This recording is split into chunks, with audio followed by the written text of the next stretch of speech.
How do you do, friends of the Inner Sanctum? This is Raymond, your host of the Squeaking Door. Come right in. What are you staring at? Oh, him.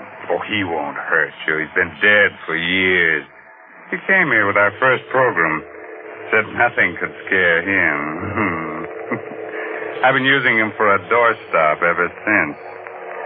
Have to get a new one, though. His bones are showing through.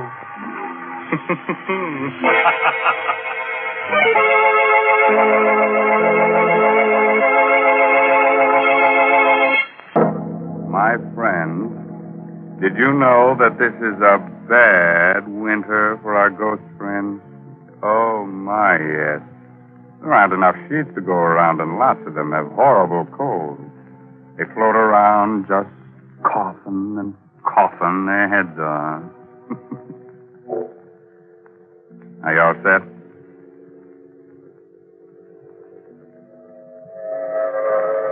The Coast of Maine Express is already an hour out of Boston. It's noon of a windy November day as the New England landscape flashes past.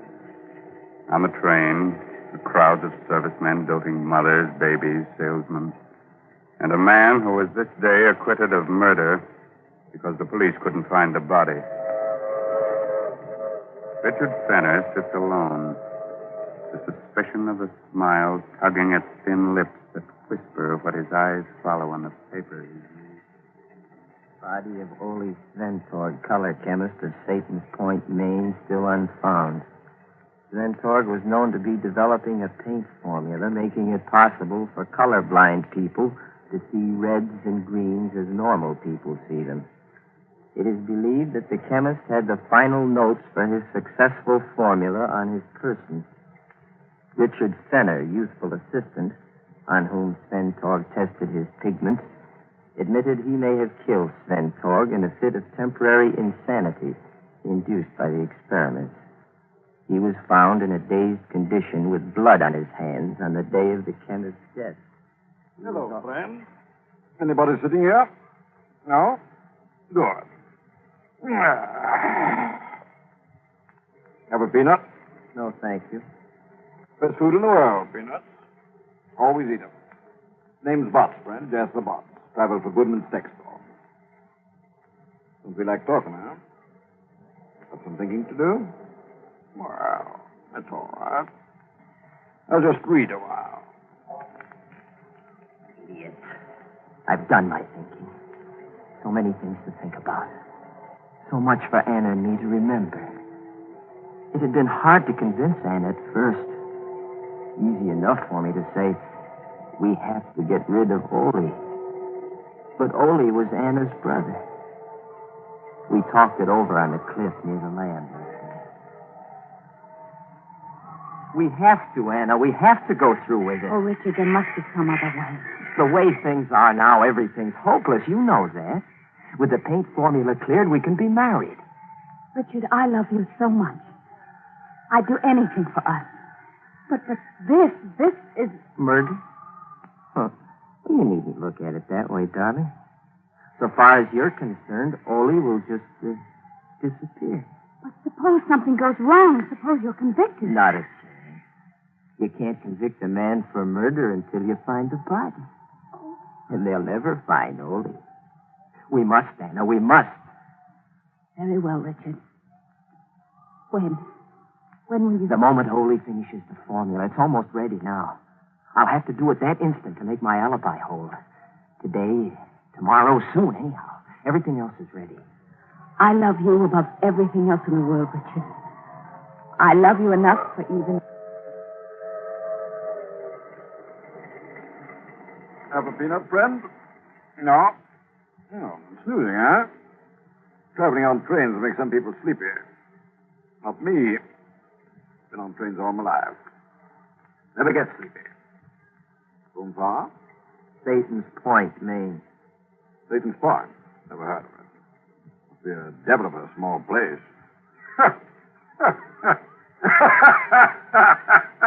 What I said. Satan's Point. Devil of a small place. Good, huh? Have a peanut? Devil of a place. Devil of a place. Devil of a place. Devil of a place it was that day. Devil of a place. We went over every detail again and again until our story was perfect. A lot depended on the story we constructed. A lot depended on telling it well. I told it well. To the police in Maine and to the alienists in Boston. I started the story with the morning of October 11th in Ole's laboratory. Hold on. This is my last mixture. It will be ready in a few minutes, and I want your eyes to be well rested. Think you've got it this time, Ole? Now, there's no longer any doubt. When these pigments are mixed, I will paint a square board. It will look like a dirty green to my eyes. And to mine? To yours, and those of millions of others who are colorblind. Red. Red that you have only imagined till now. Red of the rose, red of a sunset, red of fire, red of blood. I put the blindfold on. I could sense Ole's tenseness.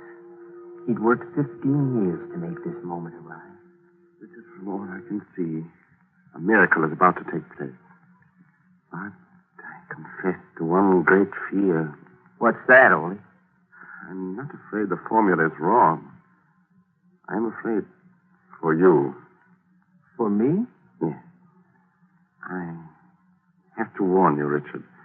I don't know. No one knows what mental reaction takes place when a person who's never seen color before suddenly does. You mean that I could be affected? You could be.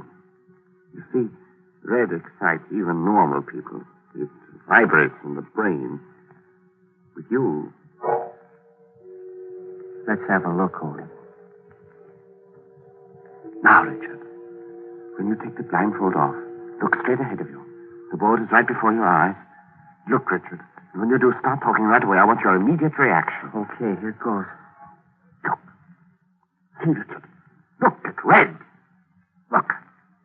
Hey, talk, Richard, talk. Something I couldn't. It's hard enough to recall the little that I do.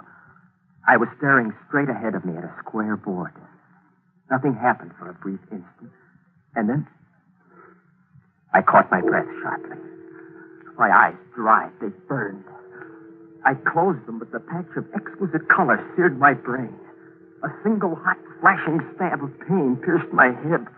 And then I felt a surging power, a physical power grip me. And Ole's voice reached me, jabbed at me. My whole being seemed to focus on his voice. I had to choke it off. I vividly recall reaching for him across something and finding his throat. And then nothing more. Nothing but the breaking of glass and a sensation of violent action. Motion and action that lasted long after the voice stopped.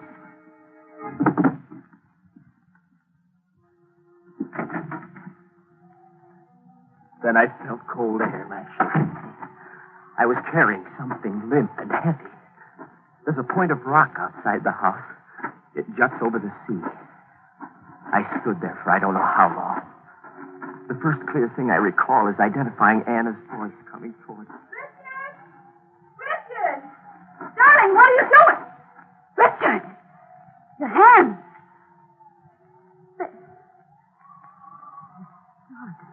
Something died in me. I sank to the ground, moaning. Anna, I'm afraid. I'm afraid.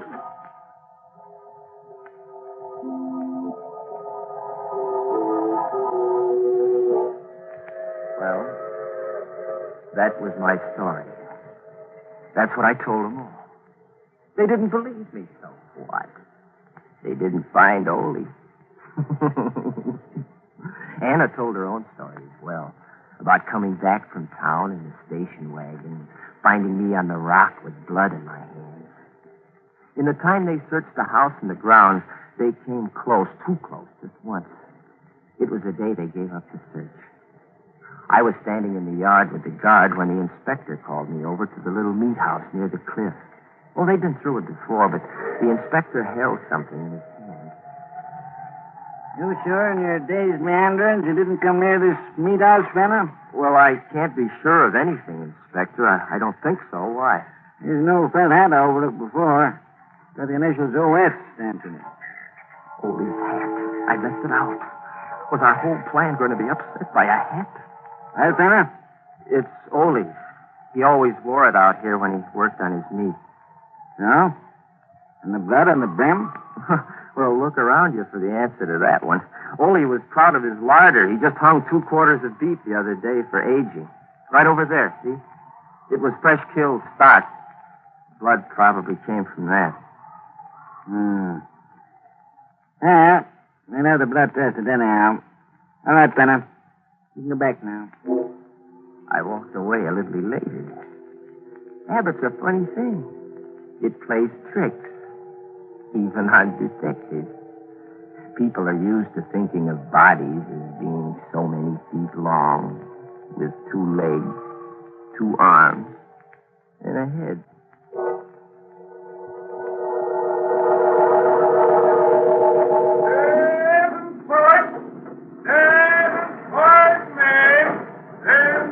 Well, friend, this is your stuff, I guess. Yes, this is it. I'm sorry I was such a poor traveling companion. Oh, that's all right. Feel that way myself sometimes. Have some peanuts? No, thanks. So long. Anna! Oh, darling. Oh, darling. Oh, I'm so glad to see you. Everything went just as you said it would, didn't it? And now you're free. Free, but not safe yet, baby. Don't talk here. Let's get in the station wagon first.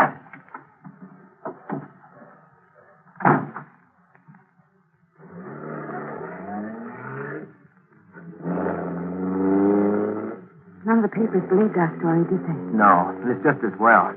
Makes tonight's work easier. But there are so many things I don't understand. Isn't there some other way we could... No. And it's just as well you don't know everything, Anna. There's less chance of your making a slip. It seems to me that I'm in this as deeply as you are. All right. I'll tell you this much. The papers played up the fact that Ole had the final formula on his person when he was killed. The formula we thought was on the lab table, right? Yes. Well, that leaves 2 things I have to do. I have to search Ole's clothing for this thing, and, well, the other thing should be obvious. Oh, don't, Richard. You talk about those things so coldly. Well, it's a cold subject, isn't it? I see the house now. Put your lights off. Did you make the phone call I told you to? Yes, the man said all arrangements had been carefully made. He said the rest was up to you. You wasn't serious. Okay, pull up by the garage.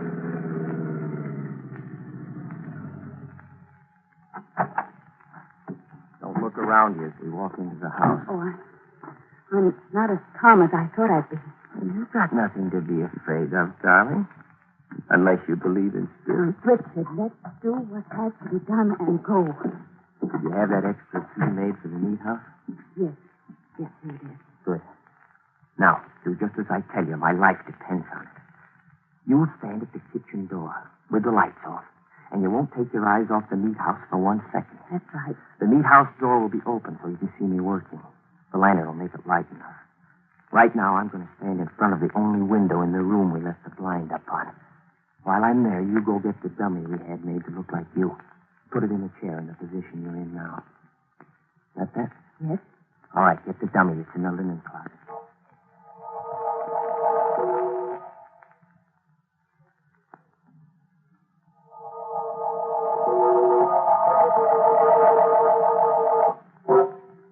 Are you sure it's arranged naturally? It looks a lot more natural and comfortable than I am. Good.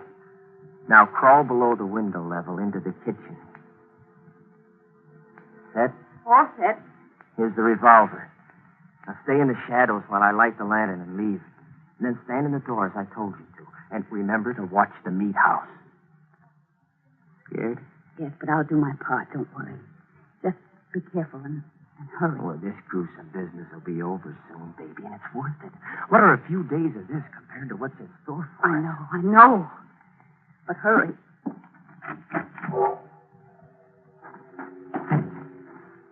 Well, this is it. Now I must work carefully. The meat house. Boy, this metal's bet old he is, too. Now, let's see. Put the lantern here. So. And it's the 3 sacks on the meat hooks on the left side.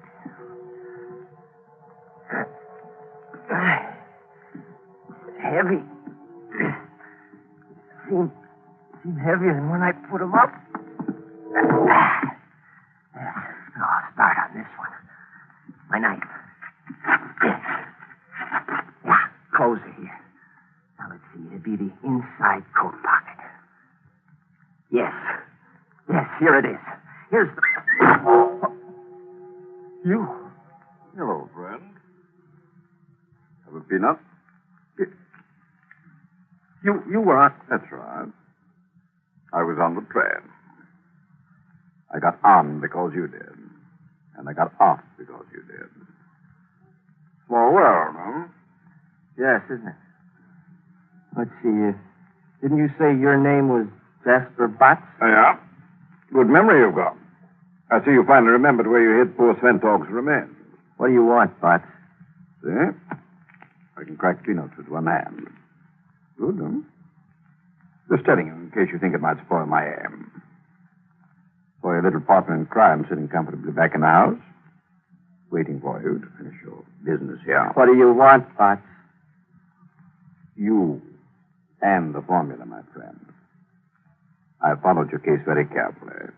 When I first read about you in the papers, I said to myself, now there's a very clever young operator. He's fibbing when he says he threw Sventog's body into the sea. So? So.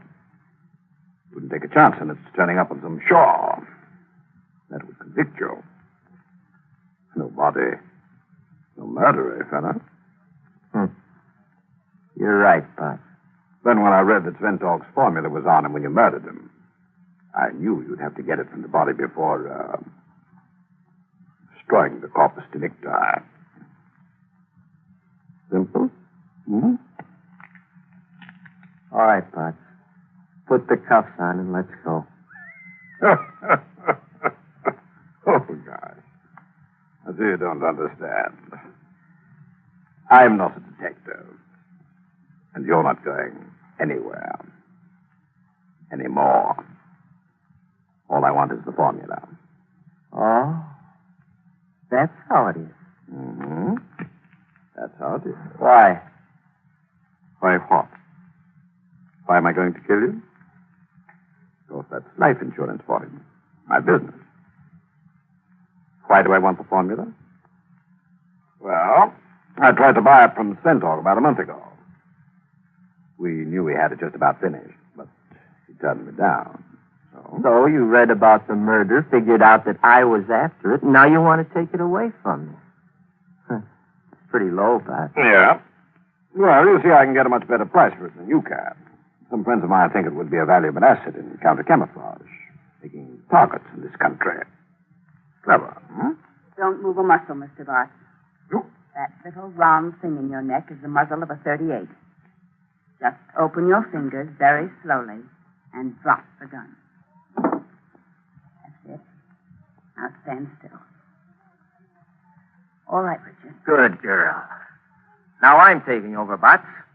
Nice Luger your friends gave you. Mm-hmm. It is a nice gun.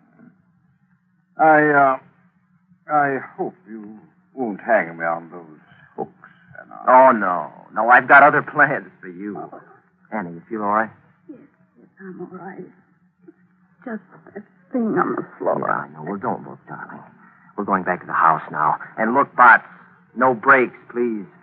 You'd make a heavy corpse to drag from here.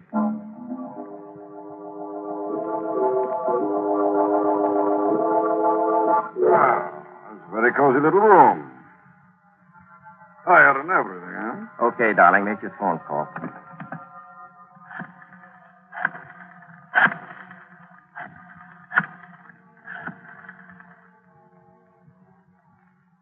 Hello? Hello, Mr. Walsh? Yes, we've been watching. You've got him? Yes, you can tell your men to close in on the house now. That was Mr. Walsh of the FBI, friend. Who's piece of work all the way through, Richard. Yes, sir. My first and last case, Walt.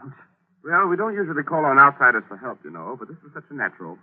The boss is apparently the man who's been dodging us so successfully. He's one of the Nazis' best men over here. Slippery fellow. Yeah. When you and Mr. Sventor came to us a month ago about the suspiciously high offer you'd had for the formula, it sounded like our man. He's got lots of dough to play with. But why the elaborate story of murder and intrigue? Well, making Richard here out to be a murderer took away the suspicion of a trap. We knew Richard would be released, no matter how phony the story he gave, because the police wouldn't find Mr. Sventork's body, of course. We knew the man we wanted would follow Richard here as soon as Richard was freed to get the formula. But we didn't have the slightest idea of what he looked like or who he was. Now, you know. Well, I admit that was clever. My friends will be disappointed. And the son of a gun sat next to me on the train for 8 hours. A dull trip, wasn't it? But what about the meat house angle? The sacks. That's beef. Just good prime beef. In sacks, it looks a little like... I planted Ole's clothes there. Oh, Richard, stop. I've had enough. By the way, where is Mr. Sventork? Oh, my gosh, he came up here from the hotel this afternoon. I'm so used to thinking of him as dead that I forgot all about him. He's probably lost in the... Anna, you all right? Yes, I'm all right, Richard. Just shook me up, but I... Richard! Richard, the laboratory! Oh! All right, you still have the box, Mr. Walsh. Hold on to him. I'll take a look in the lab. Go ahead, Tanner. Ole, where are you? Ole! Ole. Here, Richard. I'm all right. It's just my leg. Light a match so we can see. Yeah, sure. Hurry, Richard. I want to see what's wrong. Light a match. I'm holding a lit match, Ole. Oh. Oh.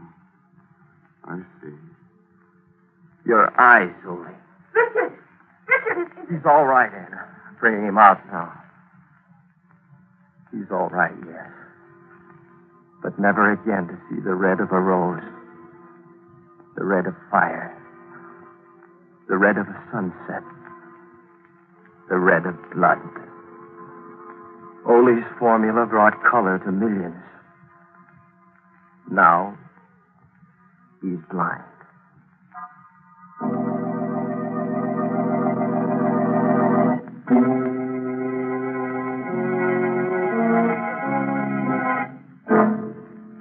No corpse? Oh, my. No corpse. Well, a corpse, man. Will somebody pass the peanuts? Listen, you. Yes, you over there. Are you sometimes green with envy? You ever go into a purple rage? Are you yellow? You are.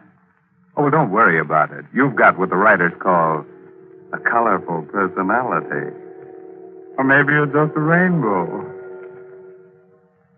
By the way, this month's Inner Sanctum mystery novel is Puzzle for Puppets by Patrick Quentin. Well, now it's really time to close that there squeaking door until next week at this same time. So, good night. Pleasant dreams.